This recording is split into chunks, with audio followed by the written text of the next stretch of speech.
Bismillah. This is, of course, the beginning, but just waiting.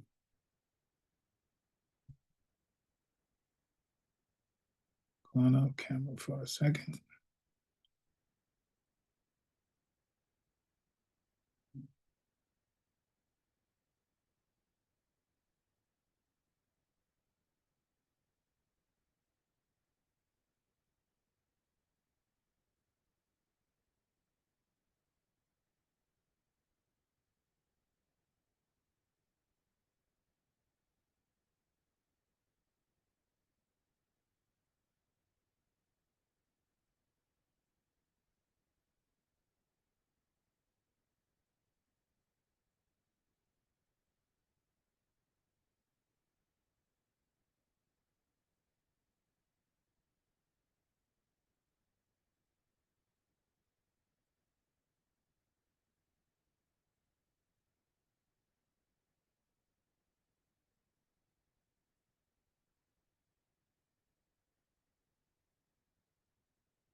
Just for the record, we're still here. We're just doing something off camera. Looking for something. I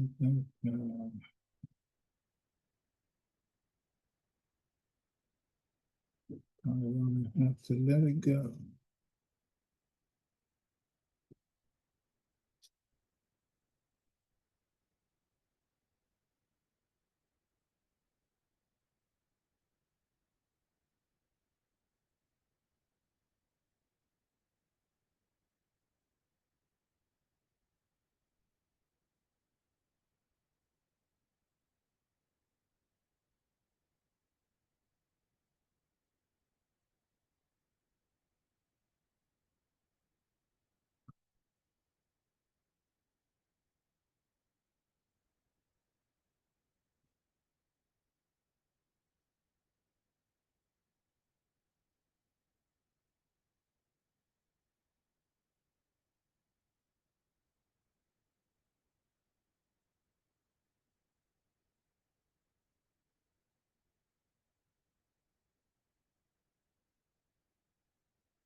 بسم الله الرحمن الرحيم الحمد لله رب العالمين وأشهد أن لا إله إلا الله وأشهد أن محمد رسول الله. Dear brothers and sisters, Assalamu alaikum wa rahmatullahi ta'ala wa barakatuh. Alhamdulillah, thank you for joining us for the continuation of Imam WD Mohammed language course, which is an extension of the Fajr Halaqa that happens every day on Zoom. Sorry, not ready. We're not ready with giving you the links to jump right on it. But if you're hearing me, then you can send an email to Sabilillah, Sabilillah, at AOL.com, and you can get the link to join us for both this Zoom. You can't get it right now because I can't do it. For this session, which is an always Tuesday session from 11 round figures to 12:30, which is an extension of the Fajr Halaqa, which happens at this time between 5:30 and 6:30 a.m. Pacific time. And so you can get that link. Also, to be able to join on Zoom, so you can get some of the PowerPoint slides that I present most often on this. And also, you can go to masjidalwarathin.org and get the recorded archived sessions that have taken place, all of them for the Holocaust session, and actually all from last year when we did the Ramadan intensive session. But either way, let me end this by saying, if you want to be able to get the Zoom link so that you're not just getting the audio that we're doing here on Facebook Live, and shout out my brother Jamil Bashir, Alhamdulillah. I see you on a regular, brother, so I'm gonna holler at you so you can take it personal. So on the Facebook piece, Sabilillah, Sabilillah at AOL.com. Get the link for the Zoom to be there for both sessions. If you missed that, you can still catch it by going to masjidalwarathin.org and pick it up from the archives. We're just continuing to work our way through a 2009 publication that was written that is still apropos, that addresses the language of Imam Warathuddin Muhammad. And what I wanted to go ahead and do today, let me see, where am I at? Oh, I need to pull up something else. Sorry about that. I have to go somewhere else real quick.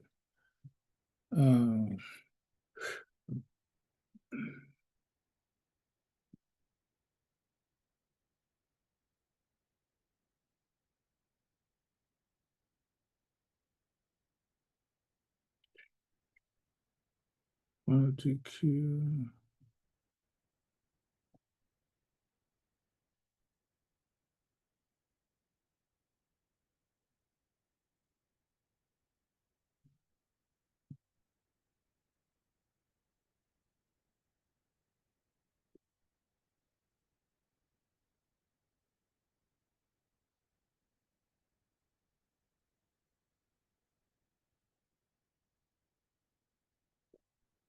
Sorry, I'm looking for my book for the course, and that's, here it is. And yeah, to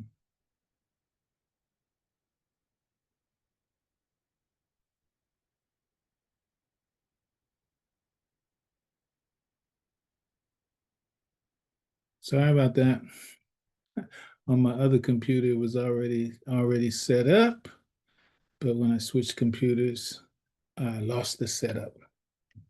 Thank you for your patience. Okay, so what I want to share to begin with, for the record, is this.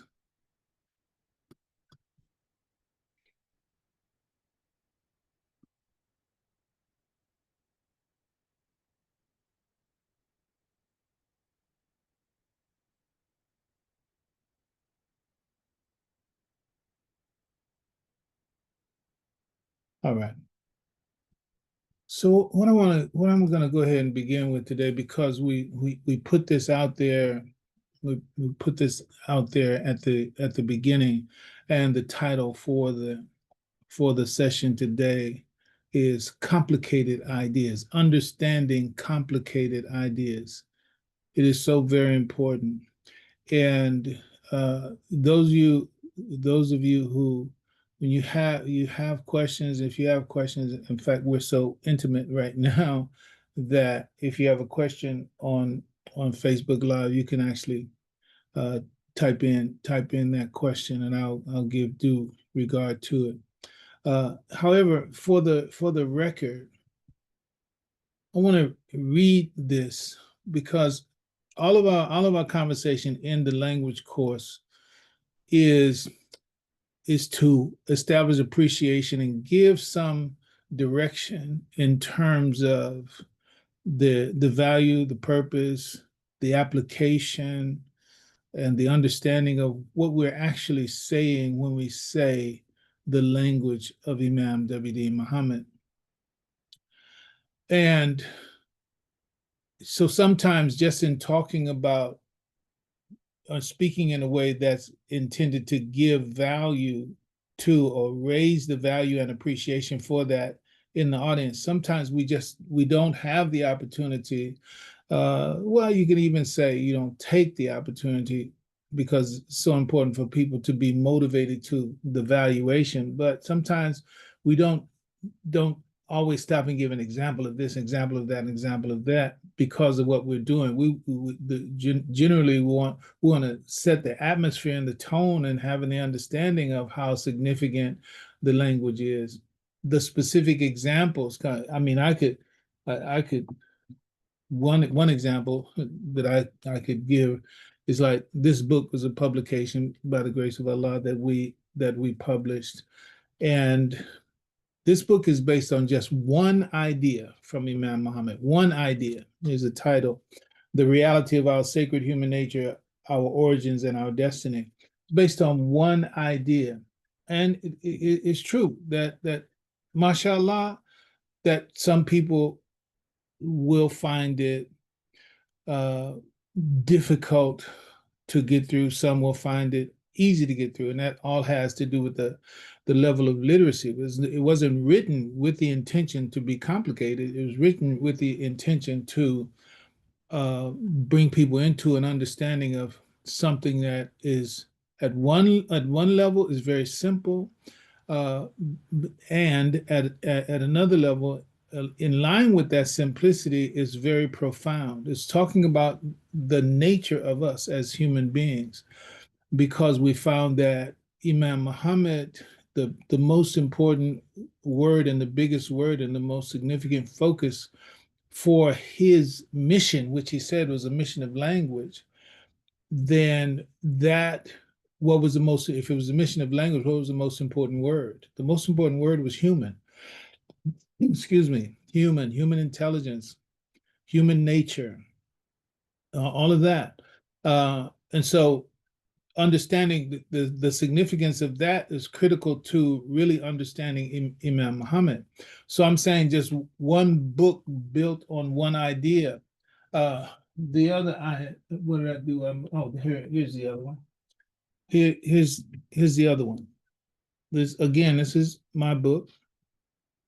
They're not published anymore. I did them mainly to say that it is done and that it be available to those who would get it at the time when it was published, but also for the record is done. It was bound and put in a fashion where, okay, it's published, it's there, so it has a solidity, it has a relative permanence, and is more than just an idea.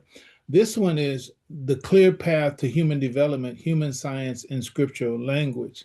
This also is based on one idea, and it's the idea of the Isra wa Mi'raj, the sacred journey of Prophet Muhammad sallallahu alaihi wasallam, and how that sacred journey, Isra wa Mi'raj, how it mirrors human development, how it mirrors cognitive development, and we correlated it, paralleled that Isra wa Mi'raj, that which is the movement, the night journey of the Prophet, peace be upon him, where he traversed the seven heavens, as we often say, or the plains of the Prophet that we used to say, movement with a movement, and his meeting with Adam, Jesus and John the Baptist, Yusuf, Idris, Aaron, Moses, Abraham, and then went beyond that to the Lot tree, as it said.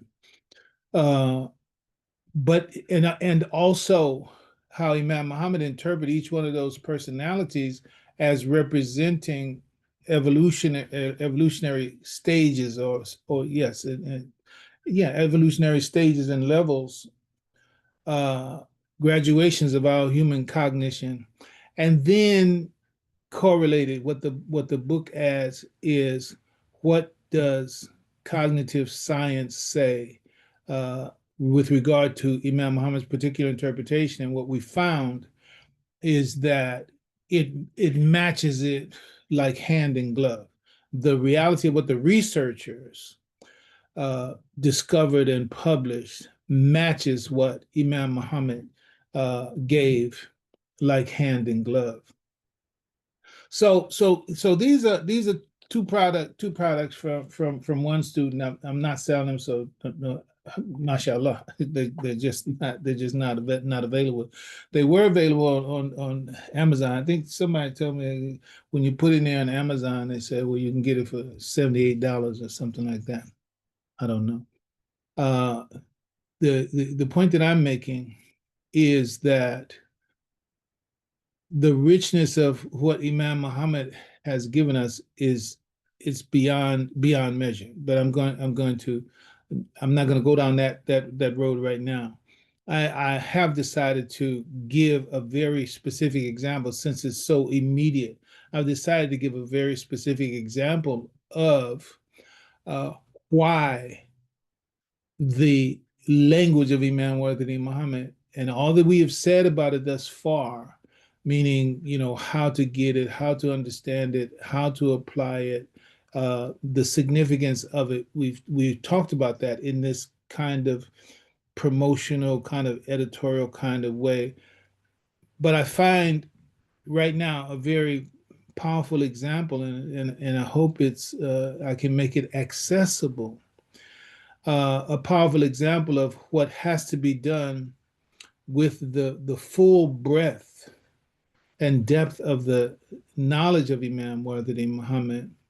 And I see an instance that we're speaking to right now. I see an instance where this is just such a high, solid proof of how Imam Muhammad's Imam Muhammad's language and everything that goes with it. The last session that we had, it was language, logic, sensitivity. And in that subject, we were speaking to the language. Every language has a logic, and that logic is the behavioral expectation. And once you are used to, and you have absorbed and you accepted the language and logic of Imam Muhammad, with all things, but I'm speaking specifically about him, whatever language and logic you accept, it gives you a sensitivity. And the sensitivities are the way that you look at the world. It's your worldview. And so the world, you are able to process the nature of the world. That means the events, that means the phenomena that you see in the world, both natural and man-made. You have a lens. Whether the lens is good or bad, the point is everybody does have a lens that they look at the world through, and so the filtering lens for your life is born of your language, logic, and your sensitivity. If you have good language that has good logic, then you're going to have good sensitivities, and so therefore it's going to give you power in the world. It's going to give you sight that others don't have and insights that others don't have. That's the blessing that we have gotten from Imam Muhammad, and it is, mashallah, is undervalued. uh, that's in relationship to what its value actually is, um, and so that's the case. So I just want to just take it back. I'm not worried. I'm not upset. I'm not disappointed. I'm not frustrated. I'm not anxious at all. It's like I feel like I'm like somebody sitting on and others who are also in my state of respect for what Imam Muhammad has for us. They're in the same situation. It's like I'm sitting on just a pile of gold, and just they're just people who don't know that it's gold. But it is gold. It's gold. Uh, I gotta say, I can't resist Bitcoin, right? Bitcoin. There are people. There's a Bitcoin conference going on right now in Las Vegas, and it's just, I don't know what are the language that we use. Crazy, what have you.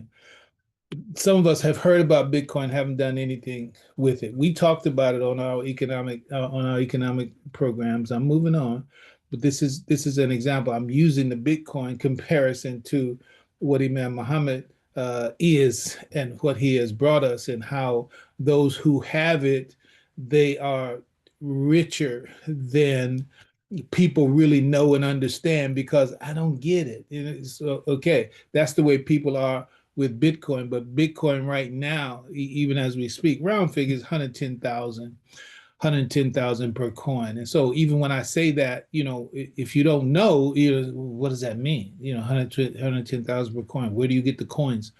We're not going to go into that. But I'm saying there was a time when Bitcoin was worth nothing. We just passed an anniversary. I think it's like May 25th or something like that. Laszlo, his name, somebody Laszlo, can't think of his name.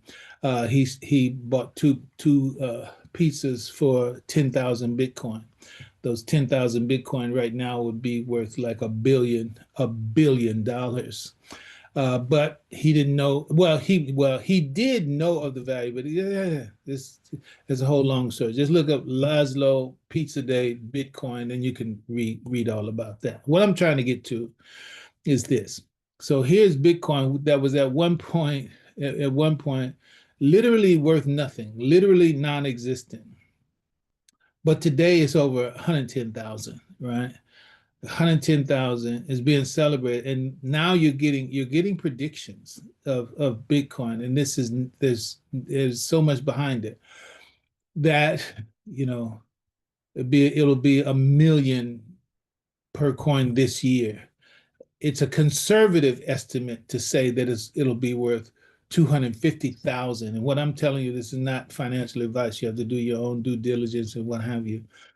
But we spent years talking about it. We started talking about it on wealth creation and preservation. We started talking about it when it was like 4,000. And Rahimahullah, God's peace be on our brother Benjamin Shabazz, Imam Benjamin Shabazz out of Seattle, if I'm remembering correctly.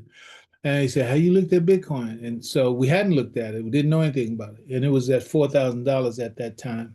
And the rest is history. We spent years teaching about it on wealth creation and preservation. But the point is that even from that point, which is way late in the game, in 2016, it crossed over $1,000 per coin.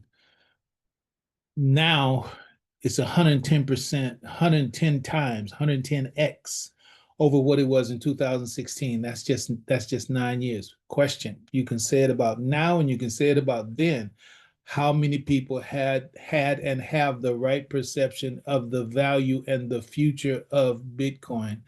Most people in the world don't know that, and most people in the world do not understand that it's not going to, God knows, but since it's based on math, it's based on technology, science that is, how can you say, immutable, particularly the math.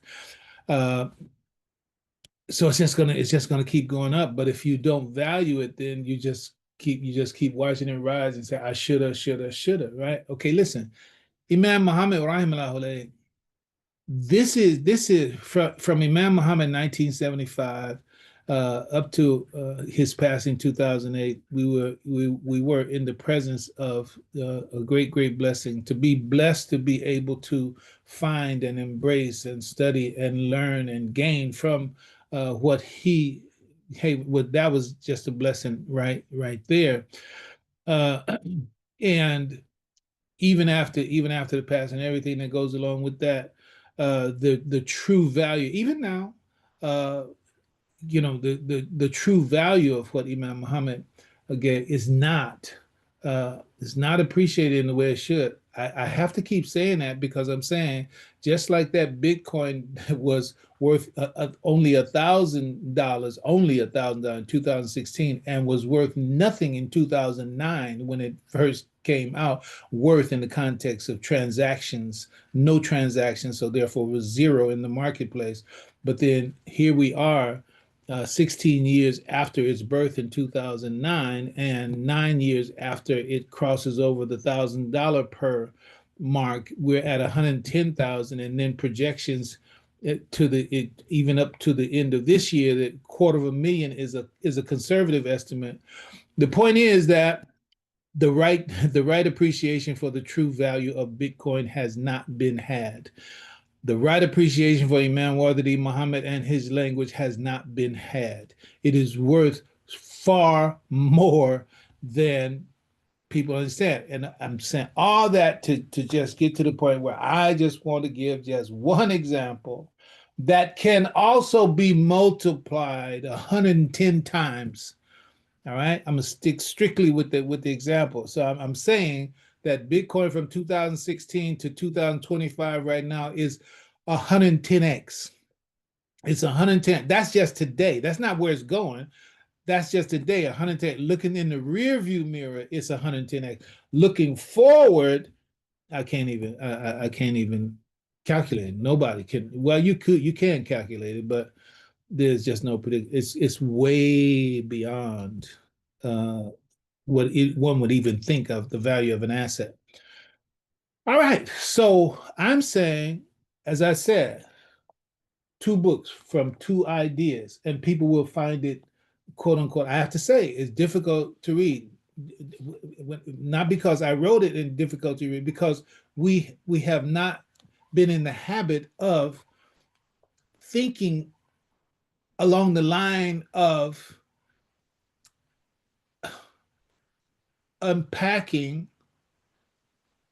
and really understanding, well, ideas in a certain way, because we just haven't been in the habit of.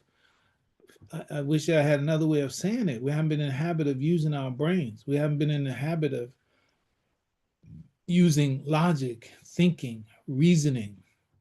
In fact, the world has cheated us in relationship to how important the intellect is, how important logic and reasoning is, and they're doing the best they can to confuse, confound, depress, suppress, reject reasoning, logic, intellect, etc.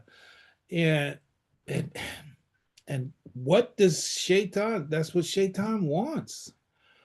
Uh, Holy Quran, 10th chapter, 100th verse, right? Surah Yunus. That it says, none can believe except by the will of Allah, and Allah will send uncleanness on those who fail to use their brains. That's it. That's what the Quran says. If you don't use your brains, you're going to have a problem. You're going to have problems. Also, the Quran says, what is it that God has forbidden? And there's a list of things, but on that list is God has forbidden trespasses against truth and reason. God said, among the things, yeah, he forbidden pork, forbidden gambling, he forbidden fornication and adultery, right? He's forbidden intoxicants. He has also forbidden trespasses against truth and reason. That is, God said it is against the law to be unreasonable. Okay. It's against the law to go beyond the truth, to deny the truth, to reject the truth. That's against the law. So when you add just those two, well, let me throw one more in there.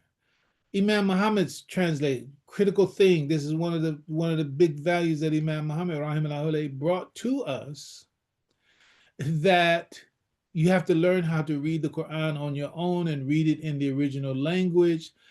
When we understand that, that's also one of the fences that have been built up around the truth and the meaning in the Quran that would otherwise be accessible to us if we would access our natural intellect, our natural mind, and our natural capability for thinking and reasoning, and then turn that unveiled intellect, potential, and reasoning, turn it to the pages of the Quran in its original language, and it's going to bring to us a power and an understanding that we cannot possibly get through translations.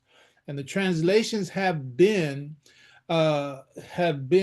really, I got to tell you, the image I have in my mind, the translations have been like the elephant, that circus elephant that they put the chains on it to keep them held to a certain post so they don't walk away or run away or what have you. So the elephant is sitting there rocking back and forth, back and forth. This thing, tons and tons of an animal, but one little peg holds them to the ground or whatever. How so? Because they've been conditioned to respond in that way. So even when they're walking off the chain, that person walking behind them, all they have to do is, if the elephant is moving too fast or moving in the wrong direction, all they have to do is just tap that elephant on that part of their leg, and it would automatically bring in the conditioned response of slow down, stop here, turn here, etc. Okay, that's what translations, I'm using as an analogy, that's what translations do for us. We are bound by the translation to whatever the individual's mindset was about that verse, about that term, and therefore we don't go beyond that. And Imam Muhammad, and Imam Cosmos, first one, rahimahullah, that I heard use this language. He said we got to get off the translation plantation. We got to get off the translation plantation. So all of them, God rest his soul, and God bless him and reward him with high paradise, etc. Because nobody did more in moving around like an electron around a nucleus than my brother Imam Qasim Ahmed in his spreading throughout this country and abroad the Quran and the language of Imam Muhammad. So all of that is to say that the ideas that the Imam has given us, and our richness is in just taking these principles that he's given us, and just go out and apply it, and you'll find that there's so much richness that we're surrounded by.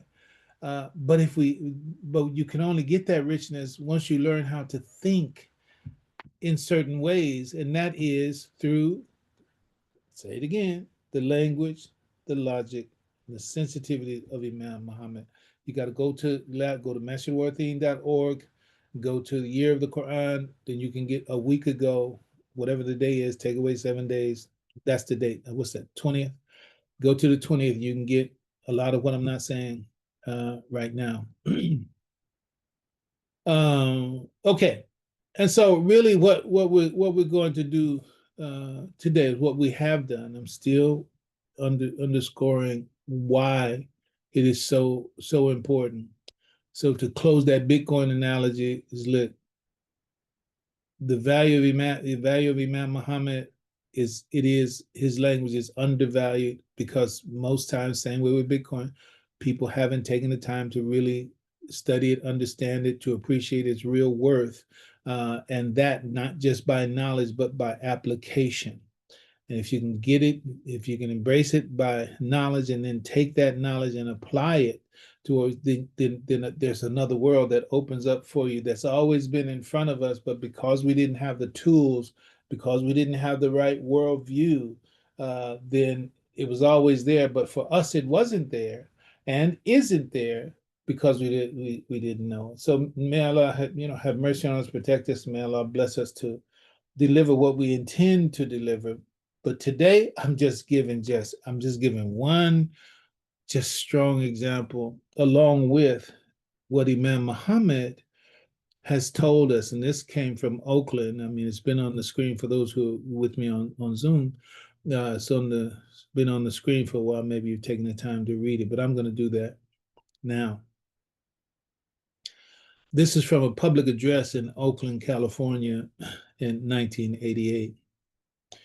The Imam said, "We're not going to appreciate the great possibilities for ourselves without some understanding, some teaching." See, sometimes I'm stop because sometimes I get a little conscience about spending so much time setting up an idea. But if the idea is not set up for you, there's a strong possibility you're going to miss the point. That's also one of the things. I'm in the class right now. That's also one of the things why people don't get the Imam, and maybe even, no doubt, myself as well in some cases, because it seems like there's so much lead up, set up, context building that, okay, get to the point. Sometimes that attitude is there. But it's like, if you don't have this setup, you're not going to appreciate it. And if you came for something else, well, then it wasn't for you anyway. But the idea, it has to be set up. And this is the first line of the Imam says, like, we're not going to appreciate the great possibilities for ourselves without some understanding, without some teaching. Somebody has to give us the teaching of how to appreciate the teaching. Somebody has to give us a teaching about how to appreciate the teaching of Imam Muhammad. That's our intention here. Continuing, he said, Imam, we have to be taught. Education, learning, teaching is a priority in our religion, and it's a priority for any liberated people. We cannot have all these fine institutions working on building a master race or working on building a master society and leaving the knowledge that Allah intended for all of us in the hands of academia, or leaving the knowledge in the hands of a few intellectuals. I tell you, there's a mind-blowing point coming for you when I turn this page. So stay with me. Take this with you as we continue. I'm going to read it again. The Imam said, this is a problem. This is what we must avoid. This is what we must not allow to happen. We cannot have all these fine institutions working on building a master race or working on building a master society and leaving the knowledge that Allah intended for all of us in the hands of academia, or leaving the knowledge in the hands of a few intellectuals. Brother and sister, that is what is happening, has been happening even at his time. This is 1988, and he already knew that coming in 1975 as the leader of the then Nation of Islam. And it's still happening right now. AI, how much do you know about AI? How much of it are you using, et cetera? What is the future? Where is it going? Right? What's the best way to utilize it? Right? And there are others these futurists, they're already looking at the world 100 years from now, at least. They're already looking at interplanetary colonization. They're already looking at establishing living spaces for human beings on Mars, on the moon. All right. Going on, he says, the Imam, a secret society in our religion is not only forbidden, it's criminal. Okay. Education is a must. God created us with the nature, with the character, with the behavior he wants, and that will remain good as long, meaning the character and the behavior that he wants, the nature, the character, and the behavior that he, Allah, wants, says that will remain good as long as the environment is good and stable and conducive to that life and development. But it will require knowledge. So knowledge is for our protection.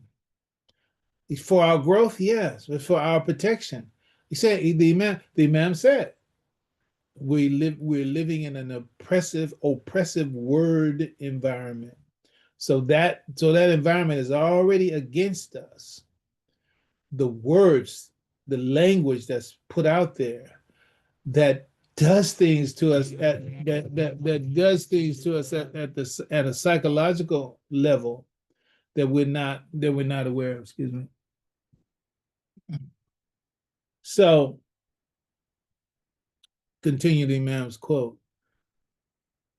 As long as it's conducive to that life and development, but it will require knowledge, revelation, education. If that environment becomes itself the factor oppressing the intellect of man. So, dear beloved believers, we have to appreciate knowledge, appreciate education, and try our best to translate the complicated ideas and theories into the language of the common person so they can get the benefit.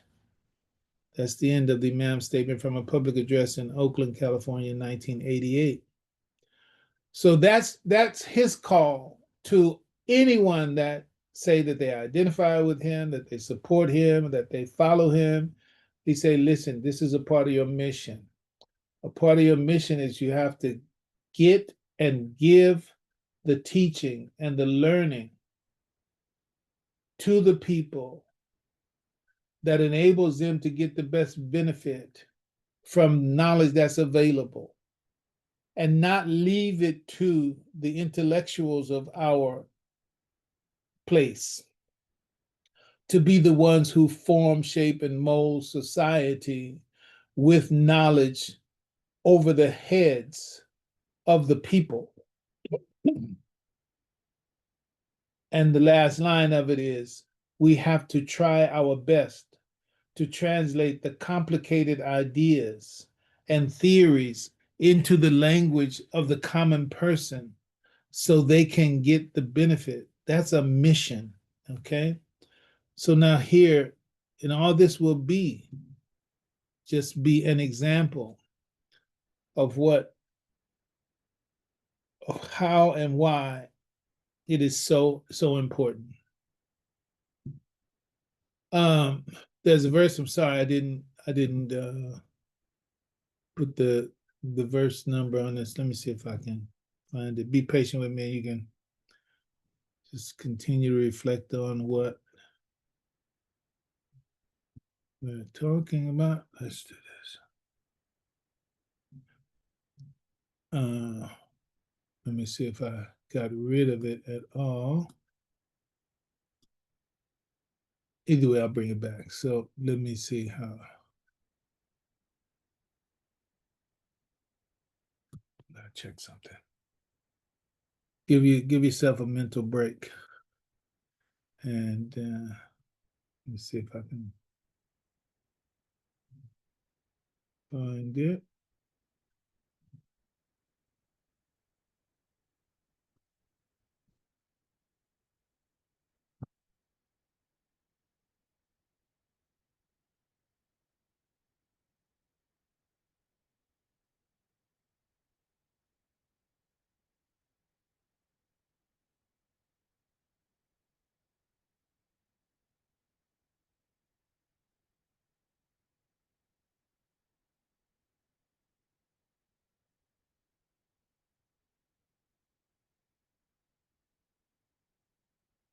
If it doesn't pop up right away now, then I'll just give it up and we'll come back to something else.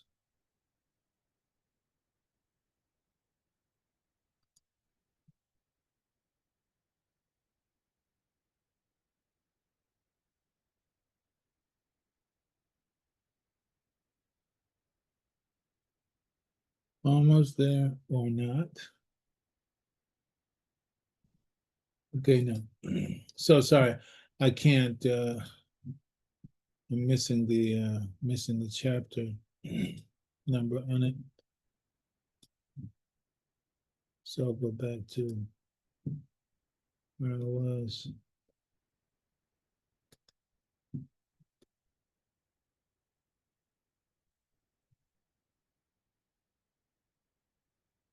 To speak about this technology. It's like I get it that sometimes we don't get it because it does get complicated, but we're going to let's go on with what we intended right now.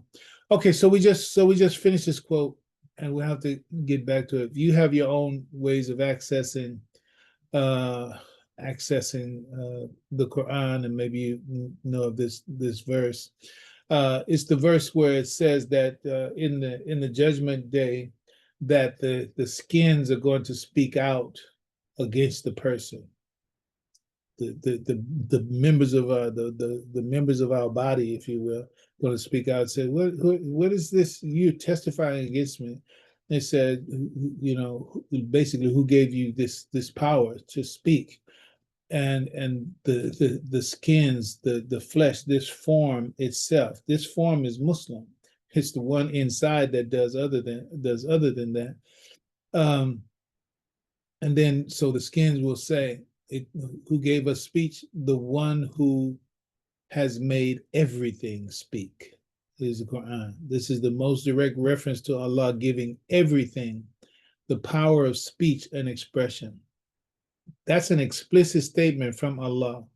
The one who has made everything speak. It didn't say the one who has made everything that speaks speak. It didn't say everything that speaks. He is the one who has made everything that speaks. He is the one who has given it its ability to speak. That's not what it says. And this is the critical aspect of understanding the logic and the reason, the cognitive, grammatic reading of it, because it's the rules of the language, right? It's الذي أنطق كل شيء.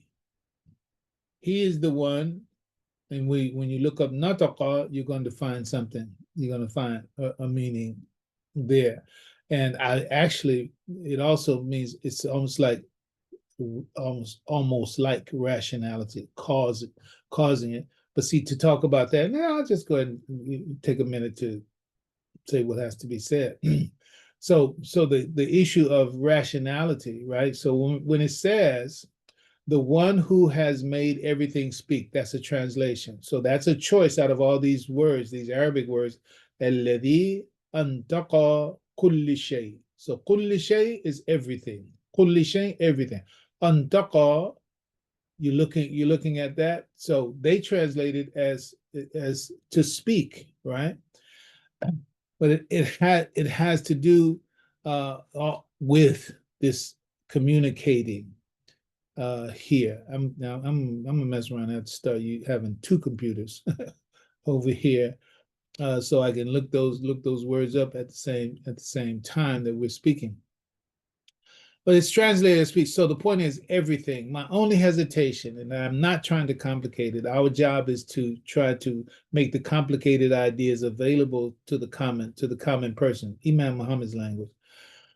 Uh, so there is a hint of rationality in this issue, because when you talk about lisan, you're talking about the tongue, right? When you talk about qawl, when you're talking about qul, you're talking about saying, you're talking about speech. And no doubt there are other words. There's a hint of rationality in this term right here. And I say that without the benefit of looking it up. And I stopped because of actually where I'm going with this commentary. So you could say this way of communicating, right? So the English translation choice, based on what quote unquote I'm knowing and I'm understanding, it said this can be translated differently because this is not speech explicitly. Antaqa. This is not speech explicitly because we know qawl has to do with speech. Lisan is talking about the tongue. Uh, uh, so it's talking about something in that. So it's actually communicating. It's communicating. He is the one who caused everything to communicate. So everything is communicating something, right? So they chose in the translation to say speak, right?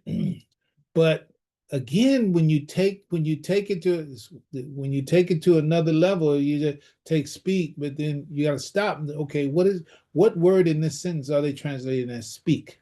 Because to speak is to decide on a narrow. You have to decide at some point in time. Well, it can't mean all the things that it could possibly mean. In this context, it's got to mean something in particular. Okay, so we got to translate this and move on in terms of the people who are doing the translation. So say, okay, well, let's just say speak. And I know it wasn't that simple. I'm just talking.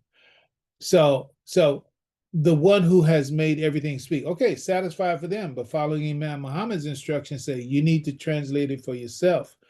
And of course, you don't get to choose a meaning that's that's in the far corner of the universe and say that that's what it applies to this word. No, you have to select from the range of meanings that are possible for the term in question, and then you choose the one that fits your language, logic, sensitivity, and those of the audience that you're trying to communicate with. Okay, so for them, they were satisfied because they were on a different mission. The one who translated it, the one who has made everything speak. Okay, they're satisfied with that. Okay, but we're not. And plus, I'm aiming at a different example as well. I'm just saying it's just communicating. Okay, the one who has made everything communicate. Everything that everything has a message. See, that's the rest of it. Once you open that door, go through that door, he is the one, Allah, he is the one who has caused this is cause. I believe this is also form 4, for example. It's causative, right? That he is the one who has caused everything to communicate, right? He is the one who has caused everything to project, carry, hold information. He, Allah, has caused everything to hold, project, and communicate information. See, they just chose to use speak, and it's correct for the intention for them and for the audience. Everything was given speech, etc. Okay, but now at another level, at another level, is that all it's doing? Is it just speak? No. And one of the things that caused me to slow up also in that is the idea of rationality.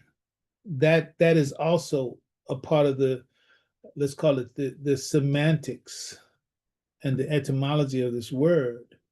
Rationality is in there somewhere by way of meaning. So, but then if it's going to be applied to everything, kulli shay, Fahim, are you saying? And are you saying that God is saying that the rocks are rational, that the trees are rational, that the water is rational? No, I'm not saying that. So that's why the choice of the word that doesn't say rationality, but does the water communicate? Does the water project meaning? Does the water hold meaning? Does the rock hold meaning? Does the tree hold meaning? Does the sun, the moon, star hold meaning and project meaning? Yes, it does. Okay.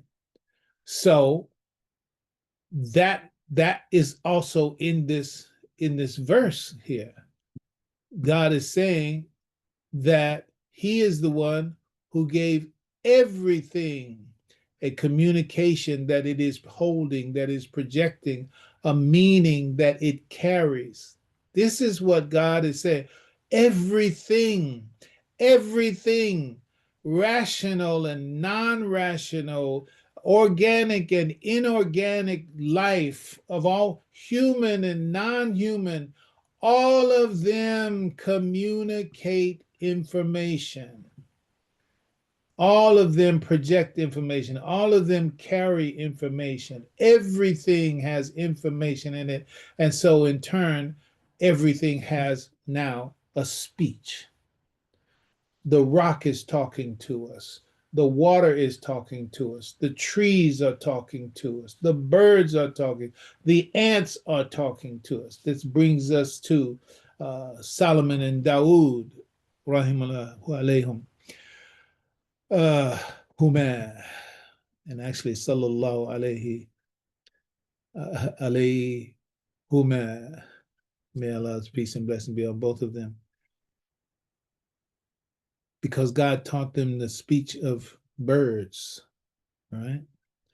And then Solomon heard the ants, and actually the queen of the ants communicating to the ants.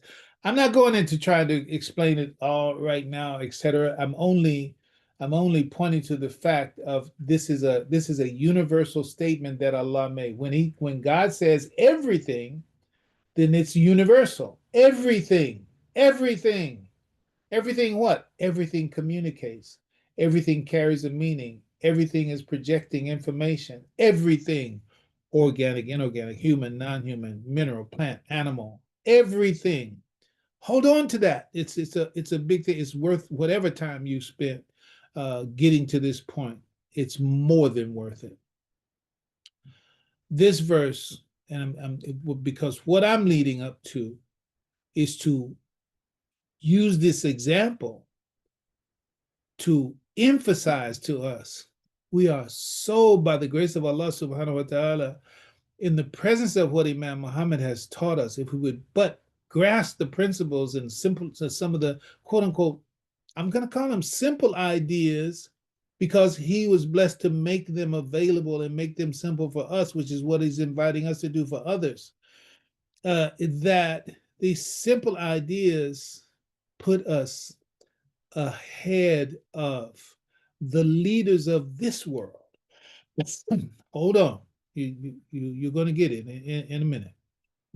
If you're not getting it already, stay on for the ride, okay?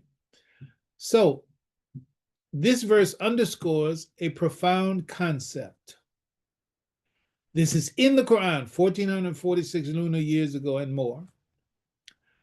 Everything in everything in creation has the potential to bear witness and speak its truth, even if it normally appears silent to human ears.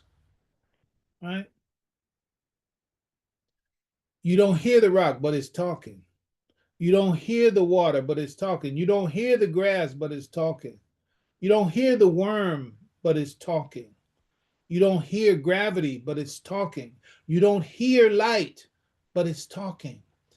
All of it is communicating what Allah created it to communicate.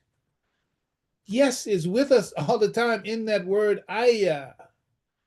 In that word ayah, which is named for verses in the book, Quran, and then ayah, name for the phenomena in creation.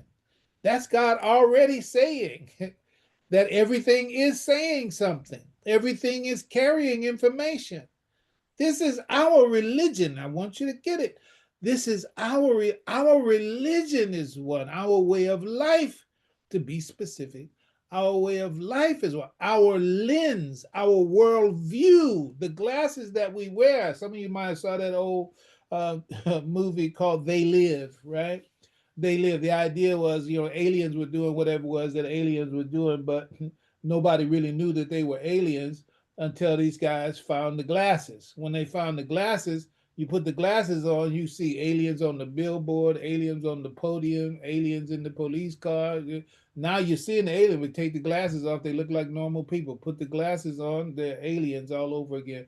Okay, likewise in the world that we live in, the universe that we live in, the universe is talking to us all the time. Everything is always talking to us.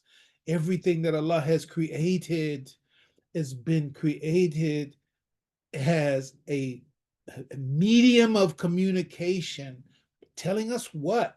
Truth from God. Truth from God. And Allah subhanahu wa ta'ala, he says, وَاتَّقُوا اللَّهَ وَيُعَلِّمُكُمُ اللَّهُ. And have the consciousness that Allah would have you be conscious, because Allah is always teaching you. Always. But taqwa is being conscious in the way that Allah would have us be conscious. So part of what I'm saying right now is an invitation to that kind of consciousness. What kind of consciousness? The consciousness that everything is always teaching all the time. Everything is communicating. The organic, inorganic, the human, the non-human, every phenomena in creation is communicating a lesson. And if we absorb, and when we absorb the information and understand the language, that language, and then understand its logic. Okay, the sun is giving me language, what's the logic? The moon is giving me language, what's the logic? The star is giving me language, what's the logic? That is, since the sun is the way, and the moon is the way, and the star is the way, and the water is the way, and the tree is the way that it is, that's the language. That's the language. When I hear it, what's the logic? That is, what should my behavior be in the light of what the sun is saying to me, in the light of what the moon is saying to me, in the light of what the stars and the water and the trees and the animals? What should my behavior be? When I understand that, I understand the logic, right? And when I understand the logic, then I use language from Imam Mohammed, creation supported social logic. Creation supported social logic, CSSL. What is that? This language that's being communicated by sun, moon, star, tree, water, animals, etc. That language, here it is. It has a logic. The logic is a behavioral expectation. When you get that behavioral expectation from these phenomena, turn to your society and put the sun's information to work in your society. Put the moon's information to work in your society. Put the stars' information to work. Put the water's information to work. Put the plants and the minerals to work in your society, and you will have the power that Allah invested, quote unquote, embedded in that phenomena for that very purpose. That's what Solomon, that's what David, that's what those people who rose to that level of awareness and appreciation for natural phenomena and abstracting and extracting information from it, and they built society. How big was Solomon's kingdom? How big was David's kingdom? Grounded in what? Grounded in the information that they got from creation and put it to work. This is what Imam Muhammad, that door hadn't been open for any of us before Imam Muhammad opened up that door. Don't even front. Don't even front. There's some beautiful things that have been said by a whole lot of people over the years. But that and what we're talking about right now, we didn't hear that until we heard it from it before we heard it from Imam Muhammad. Okay. So I'm gonna have to jump for one hot second, y'all. I don't know.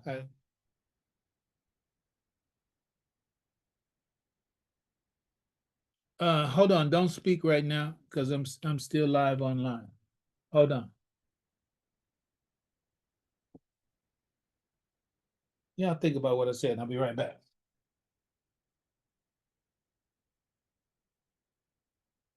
All right, Hassan, what's up?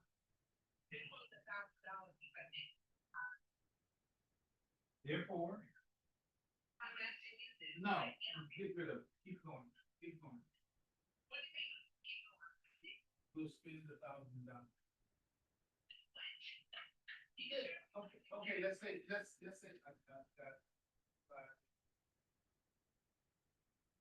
if we say no, what do you think? Okay, okay,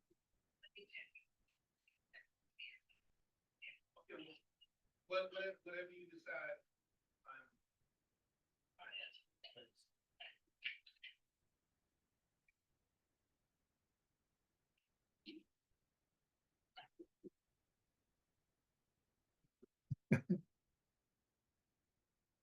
I think y'all just got privy to some business that I had to. Hey, let me know though. Let me know that we put too much of our business in the street. It wasn't bad business, but I know at the Facebook Live I wasn't really paying attention to that. We must have been live.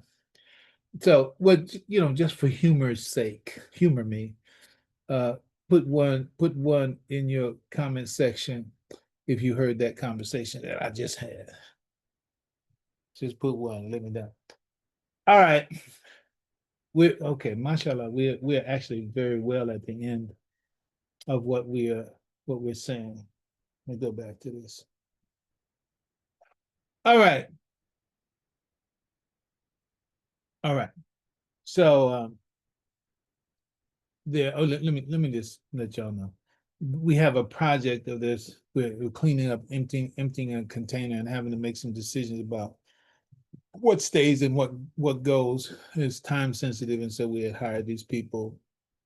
We got junk, 1-800 junk or whatever, to take it away. And but the price quote that was given seemed a little out of line with what we expected. And since they're there right now and we had to decide whether we're going to send them away or let them do what they do, you had to ask me for the final say on it. So that's why I took the time to go away, because I just, I'm the one to make that final decision. So along with which my wife is the center and she knows what's going on. So if she called, it must have been an urgent matter, because she knows with strong likelihood I'm on class. All right, so okay, so we said that, we did that. So now, if you're with me, so we talked about the last thing we talked about, creation supported social logic. All right. So creation supported social logic is doing all the things that I talked about, knowing that everything is communicating something: organic, inorganic, human, non-human, plant, mineral, animal, phenomena in celestial order, information. It has in it language, and every language has a logic, and the logic is knowing, based on what you're getting from what it's communicating, is knowing what you should do with it. And creation supported social logic is to take that information and apply it to society, the society that you're in. And that creation supported social logic will put us in the best situation to have the best possible life. Please, please, please hold on, that I'm going to turn this page in a second. There's just one last page that I'm going to bring you to, because that's Imam Muhammad's language. And I think as early as Islam's climate for business success might have been the earliest point. If we look at the published date of that, it might have been the earliest point that actual phrasing came from him, creation supported social logic. That's how far ahead Imam Muhammad, therefore, based on that, from a published point of view, is ahead of what I'm about to turn the page and show you. And that's just one thing, right? Let's finish this. And with your patience, I thank you. So, even inanimate objects are described as praising Allah. So that's inanimate objects communicating, right? As praising Allah in the form of speech, not perceptible to human beings, right? The rock is talking, the water is talking, the trees are talking, etc. God says in the Quran, 1744.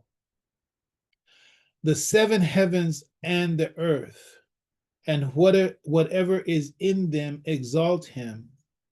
And there is not a thing except that it exalts Allah with praise. And here's what Allah says: but you do not understand their glorification. 1744, Al-Isra. It's a lot in this source. Well, yeah, all over the Quran. But when you start talking about human beings and these higher level and deeper level things of human beings, for me, that could be my language, logic, sensitivity coming through. It's like that whole chapter is really, really profound for us. In fact, it says, "Lakad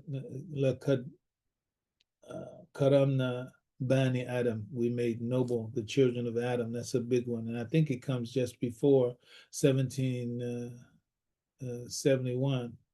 But don't hold me to that. 71:17 is another. But let me take a breath and close this out. Last part of that verse, 1744, but you do not understand their glorification. The other verse said, everything is speaking, and is speaking even though they seem silent to human or are silent to human ears. So everything is communicating. That's the message right now. Everything is communicating, but you don't understand it. This is what God is saying, but you don't understand it. But what is that from God? It's an invitation to understand it. It's an invitation to hear it.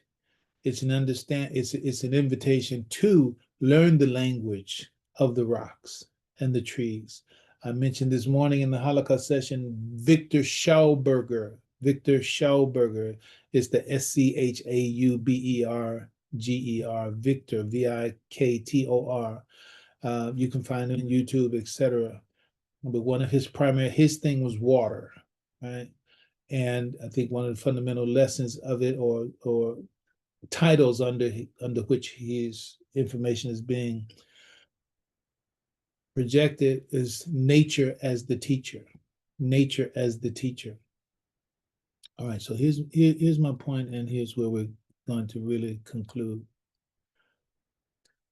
Biosemiotics. Biosemiotics. And in my brief touch on it, the earliest, I saw an early video on it. Nothing that I studied, but once I come to know that it's coming more in vogue right now. The earliest that I saw, 2013. So it's like early in the conversation, 2013. It's been growing in acceptance and in depth from that time, and no doubt from some time before, but it was probably over in the corner, not many scientists paying attention to it or taking it serious. But now they have major conferences on biosemiotics. All right. Okay. My patient brother and sister, let me take you back to the start of this conversation and this last line here. The Imam said we have to try our best to translate the complicated ideas and theories into the language of the common person so they can get the benefit.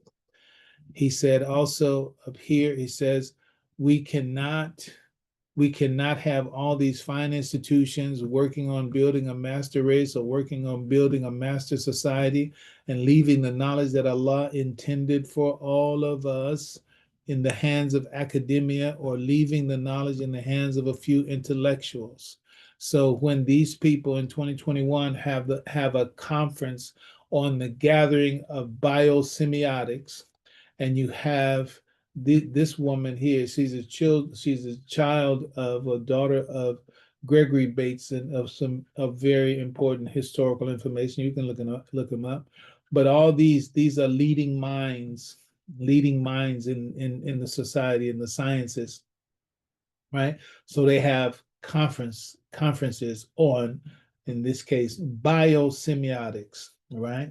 And the only thing I need to say about it and want to say about it, in conjunction with everything that we have said leading up to this, question, what is biosemiotics? This source provides diverse perspectives from the field of biosemiotics, exploring communication in nature. Semiotics it means signs. This applies is first and primarily you get it as applied to signs and symbolism in art and cinema and the like. Semiotics. It's talking about really symbolism, the way that things are used in visual arts to communicate information. But this one is biosemiotics. So bio in this case is just dealing with nature, right? Signs in nature. Biosemiotics is signs in nature. We're already there and about that. And now science is moving. This is a movement beyond material science. This is a movement that is on top of quantum physics, etc. Quantum physics is rather settled and operating. Our iPhones, our computers, and so many things. Quantum physics is fully at work right now. Sort of like it's news to somebody, but it ain't news to all the leaders of the world. They're moving on now to transhumanity and not quantum physics. We passed that quantum thing. Now the biosemiotics and all the rest of that. That's what they're. But look at the further man goes with the natural logical steps beyond whatever his development is, the closer and closer they get to al-Islam. All right, and it's said even more so. No doubt there are Muslims who are leaders who are also connected with that field. But just this conversation alone, you should know that this is not the common conversation of even the scholars of acknowledged as such in our Muslim society at large. This is not the common conversation. They're not talking about biosemiotics and also an understanding that it has to do with learning how to grasp the communications that are in nature, grasping the nature of signs. I'm talking at large, grasp the nature of signs and the role of experience and perception in understanding the world. We just talked about language, logic, sensitivity. That's what that last line is about. The role of experience and perception in understanding the world. That is how the nature of signs and how the communications in nature affect our worldview. But Imam Muhammad put us on that. We didn't use that language for it, but that was what he was already telling you. He was telling you. And Allah before that was saying that in the Quran, which is what I read to you, just a couple of examples. So Allah is already saying it. Most of the Muslim world, mashallah, unfortunately, we talked about it. Dr. Abdul Hamid Suleiman, we fell off. And this started as late as the 13th century. And then Muslims went to whatever it is that we went to and on whatever it is that we're on by and large as what is the most important thing for us as Muslims in the world. And the proper focus, I would say, in light of what we know and part of what we said is that we have not had a balanced focus. Let's put it like that. Not having a balanced focus, we still find ourselves behind the world, and we are in possession with the most profound, deep, truth connected knowledge that exists for humanity. That is the Quran. How in the world are Muslims in the condition that they are in and be in possession of what they are in possession of? How is that possible? Right? So I'm going to leave my comments and my statements right there. So much more to be said. I'm just going to put a comma on it. And we're going to leave it there. I pray Allah subhanahu wa ta'ala that what we have said today has been of some benefit to you. I know I'm very satisfied. Well, look, I said it and I said it the best I could. So mashallah, just like I was talking about these books, it's like, okay, well, I wrote the books, put it out there. And so as far as that part goes, I have a great conscience. My conscience is good, and I thank Allah subhanahu wa ta'ala for it. And I pray that Allah bless us and guide us nearer to the path, even in this. I can see text blocks in the Facebook Live. Anybody wants to ask a question or make a comment, then I'll take a look at it for the remaining minutes that we're actually going to be here. But beyond that, we're about to call it a day.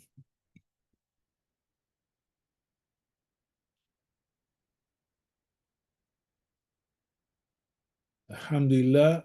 We thank Allah for your presence. May Allah guide us to the best. Assalamu alaikum wa rahmatullahi ta'ala wa barakatuh.